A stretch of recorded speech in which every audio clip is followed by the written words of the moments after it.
इस वक्त हमारे सहयोगी ब्रजेश जो हैं वो मंत्री विश्वास सारंग के घर के बाहर खड़े हैं, सीधे उनका रुख कर लेते हैं। ब्रजेश, जिस तरीके से इस वक्त आप मंत्री के बंगले के बाहर खड़े हैं, सबसे पहले तो सवाल हम आपसे बाद में पूछेंगे, पहले आप वहां का दृश्य दिखाइए, किस तरीके से इस वक्त माहौल जो है वो बरकरार है। बिल्कुल अभिषेक, देखिए 4 बजे ये मुलाकात होनी थी।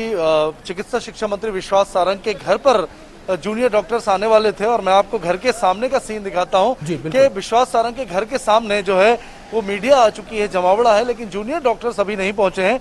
और दूसरा, मैं अपने कैमरा पर्सन से कहूंगा वो दिखा सकें तो कि विश्वास सारंग जो चिकित्सा शिक्षा मंत्री हैं वो भी बंगले पर फिलहाल मौजूद नहीं है। और पहले बताया ये जा रहा था कि बाकायदा समय लिया गया है मुलाकात का, लेकिन अभी जानकारी जूनियर डॉक्टर्स की तरफ से ये दी गई है अभिषेक कि समय नहीं दिया गया था, विश्वास सारंग की तरफ से समय लिया भी नहीं गया था अपनी तरफ से ही, चूंकि जूनियर डॉक्टर बार बार ये कह रहे थे कि सरकार मिलने का समय नहीं दे रही है। मुख्यमंत्री से भी उन्होंने समय मांगा था और चिकित्सा शिक्षा मंत्री विश्वास सारंग से भी समय मांगा था, इसलिए समय न मिल पाने के कारण वो खुद से ही मुलाकात करने जा रहे हैं और वो खुद भी चाहते हैं कि हड़ताल जल्द ही खत्म हो और अस्पताल की व्यवस्थाएं सुचारू रूप से चल सके।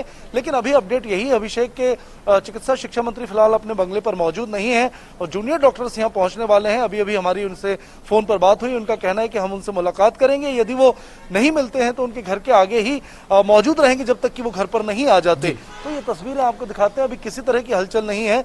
हालांकि मीडिया के लोग सब यहाँ पहुंच चुके हैं, भारी तादाद में मौजूद हैं, लेकिन फिलहाल जूनियर डॉक्टर्स भी यहाँ पर मौजूद नहीं है, यहाँ नहीं पहुंचे हैं और चिकित्सा शिक्षा मंत्री विश्वास सारंग भी यहाँ मौजूद नहीं है। जी, आपको क्या लगता है जिस तरीके से इतना बड़ा मुद्दा 7 दिन से करीब 7 दिन हो चुके हैं, 7वां दिन है जो जुड़ा के आंदोलन का, क्या लगता है कि आज खत्म हो जाएगा, बातचीत बनेगी सरकार के बीच और जूनियर डॉक्टर्स के बीच?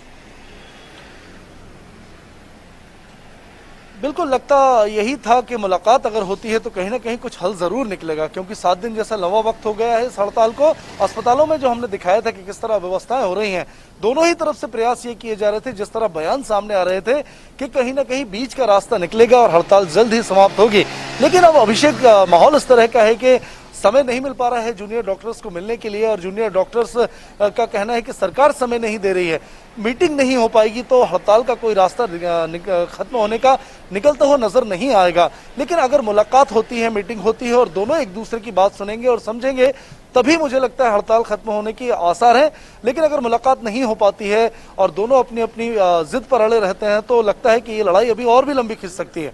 जी डॉक्टर ब्रजेश, इस तरीके से यहाँ पर डॉक्टर्स जो हैं उनका लगातार कहना था कि जब तक उनकी मांगे नहीं मानी जाएंगी, जब तक सरकार उनके आगे घुटने नहीं टेकेगी, तब तक वो अपने आंदोलन वापस नहीं लेंगे। तो लेकिन वहां पर ब्रजेश, एक बड़ा सवाल ये भी उठता है कि इस महामारी के दौर में जिस तरीके से जूनियर डॉक्टर्स अपना दायित्व न निभाते हुए हड़ताल पर है, क्या वो ठीक है? क्योंकि वो भी कहीं ना कहीं गलत है, हाईकोर्ट भी आपत्ति जता चुकी है और तमाम जो बड़े मंत्री हैं, तमाम खुद यहाँ पर सीएम भी डॉक्टरों से अपील कर चुके हैं कि ये वक्त सही नहीं है, आप काम पर लौट जाइए। लेकिन इसके बाद भी जो जूनियर डॉक्टर्स से मनमानी कर रहे हैं, क्या वो ठीक है?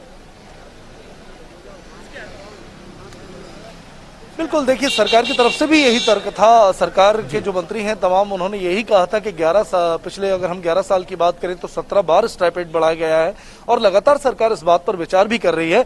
लेकिन चूंकि सरकार का मानना है कि मौजूदा वक्त में अभी आर्थिक स्थिति से जिस तरह देश जूझ रहा है, उस ऐसे वक्त में अभी स्टाइपेंड बढ़ाना संभव नहीं है। इस मांग को आगे विचार के लिए पेंडिंग रखा गया था।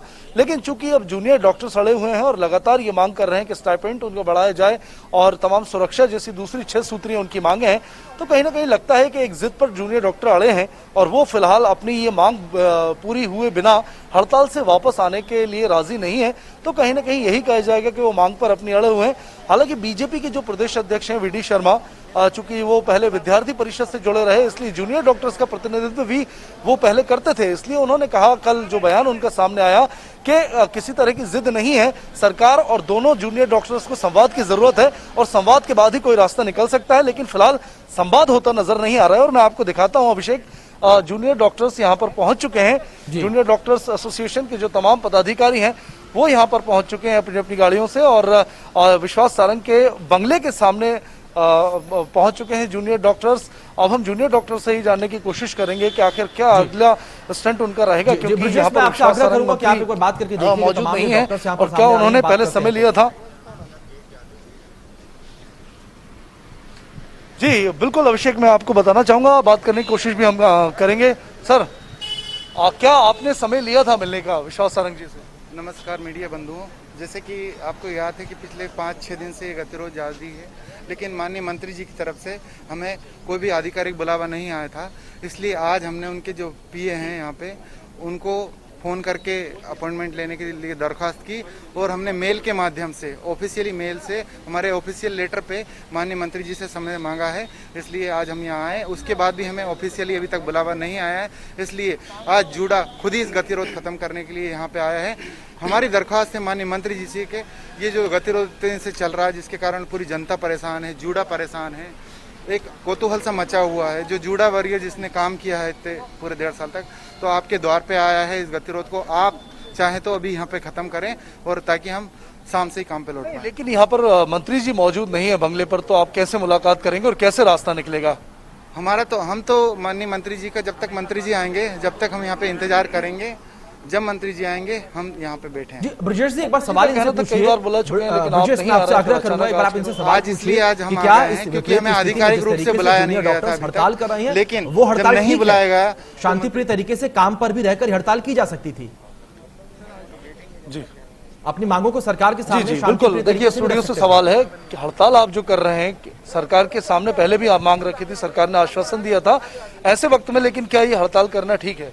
हड़ताल करना ठीक नहीं है, हम भी मानते हैं इस चीज़ को, लेकिन कोरोना वॉरियर इसके लिए 6 महीने से लगा है और पिछले 1 साल से हम संवाद स्थापित कर रहे हैं। माननीय मंत्री जी ने भी हमें समय दिया, हम बार बार उनसे मिले हैं, लेकिन हमारी जो चीज़ें हैं, जो 6 तारीख को माननीय मंत्री जी ने जो वादा किया था उस पे हमने आश्वस्त होते हैं पूरा जो जुड़ा था वो वापस चला गया, अपने काम पे करता रहा। क्योंकि कोविड जो महामारी थी, हमको पता है जिस तरह से हम मरीजों के साथ रहते हैं पूरे टाइम, तो हमने हमारा कर्तव्य निभाया और हम पीछे लड़ गए माननीय मंत्री जी का आश्वासन, लेकिन उसका कोई सोल्यूशन नहीं निकला। इसलिए आज जो एक आंदोलन चल रहा था, जो एक एजिटेशन था, उसको खत्म करने के लिए माननीय मंत्री जी के द्वार पे हम आ गए हैं, ताकि माननीय मंत्री जी के पीए से आपकी बात हुई? क्या कुछ बात हुई? क्या उन्होंने समय दे दिया था, बुलाया था? नहीं, हमने माननीय मंत्री जी के जो पीए हैं उनको हमने कॉल किया, मेल किया, लेकिन अभी तक कोई लगता है समय क्यों नहीं मिल पा रहा है? अब ये तो हम क्या बताएंगे, माननीय मंत्री जी बता सकते हैं, इसका आंसर तो हम नहीं दे पाएंगे। बिल्कुल अभिषेक, देखिए गतिरोध बढ़ता हुआ नजर आ रहा है। जैसा हम बात कर रहे थे कि हड़ताल खत्म होगी या नहीं, लगता नहीं है, क्योंकि मुलाकात फिलहाल नहीं हो पा रही है और अगर यही स्थिति रही तो हल निकलना बहुत ही मुश्किल लगता है। अभिषेक जी ब्रजेश, एक सवाल अगर